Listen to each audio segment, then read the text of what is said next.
একটা ছোট গ্রামে থাকতো দুই ভাই, বড় ভাই রঘু আর ছোট ভাই গোপাল। রঘু ছিল খুব চালাক কিন্তু একটু লোভী, আর গোপাল ছিল সোজা সপটা ভালো মনের মানুষ কিন্তু একটু বোকা ধরনের।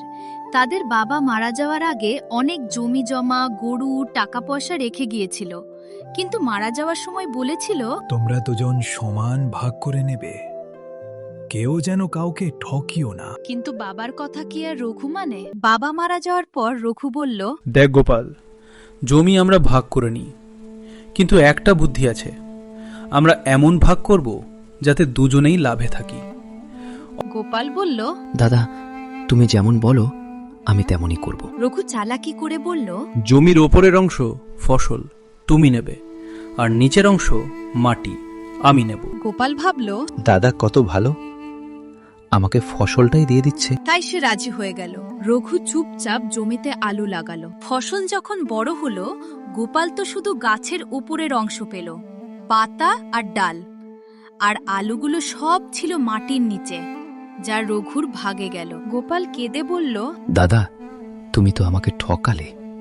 রঘু হেসে বলল, আরে আমরা তো আগেই ঠিক করেছিলাম। এরকম আরো মজার মজার ভিডিও দেখতে হলে চ্যানেলটি সাবস্ক্রাইব করে পাশে থাকো। গোপাল এবার সাবধান হলো। সে বলল, দাদা এবার আমি নিচের অংশ নেব, তুমি ওপরের অংশ নাও। রঘু আবার হাসল। ঠিক আছে।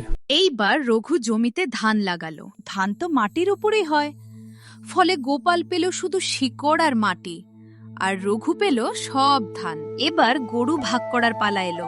রঘু বলল, গরুর সামনে অংশ তুমি নাও, আর পেছনের অংশ আমি নেব। গোপাল ভাবল, সামনের অংশ মানে মুখ, আমি খাওয়াবো, দুধও পাবো। কিন্তু আসল সত্যি কি?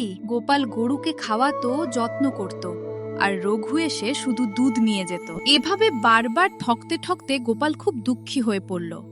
সে ভাবতে লাগলো, আমি কি সবসময় বোকা থাকবো? একদিন সে গ্রামের এক বুদ্ধিমান বৃদ্ধের কাছে গেল। বৃদ্ধকে সব ঘটনা বলল। বৃদ্ধ সব শুনে বললেন, দেখ গোপাল, বোকা হওয়া খারাপ না, কিন্তু বারবার বোকা হওয়া ঠিক না।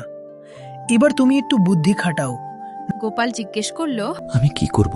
বৃদ্ধ মুচকি হেসে একটা পরিকল্পনা বলে দিলেন। বাড়ি ফিরে পরের দিন গোপাল রঘুকে বলল, দাদা এবার আমরা মাছের পুকুর ভাগ করব। রঘু খুশি হয়ে বলল, ঠিক আছে, কিভাবে ভাগ করবি? পুকুরের পানি তুমি নাও, আর মাছ আমি নেব। রঘু মনে মনে ভাবল, এতে তো আমারই লাভ। তাই সে রাজি হয়ে গেল। রাতে গোপাল জাল নিয়ে সব মাছ ধরে ফেলল। সকালে রঘু এসে দেখে পুকুরে শুধু পানি, একটাও মাছ নেই। রঘু রেগে বলল, এই কি করেছিস? গোপাল হেসে বলল, দাদা তুমি তো পানি নিয়েছো, মাছ তো আমার। রঘু এবার বুঝল গোপাল আর আগের মতো বোকা নেই। রঘু আবার একটা প্ল্যান করল। সে বলল, চল আমরা গাছ ভাগ করি, গাছের ডাল তুমি নাও, আমি গাছের কাণ্ড নেব। গোপাল এবার বুদ্ধি করে বলল, ঠিক আছে দাদা। কিন্তু সে গাছের ডালগুলো কেটে বিক্রি করে দিল। রঘু পেল শুধু একটা শুকনো কাণ্ড। রঘু এবার পুরোপুরি বুঝে গেল, যাকে বারবার ঠকাও সে একদিন বুদ্ধিমান হয়ে ওঠে। সে গোপালের কাছে গিয়ে বলল, ভাই, আমি ভুল করেছি, আমাকে মাফ করে দে। দাদা আমি তোমাকে মাফ করলাম, কিন্তু আর কখনো কাউকে ঠকিও না। এই ধরনের আরো মজার কার্টুন ভিডিও দেখতে আমাদের চ্যানেলটি লাইক, কমেন্ট ও সাবস্ক্রাইব করুন।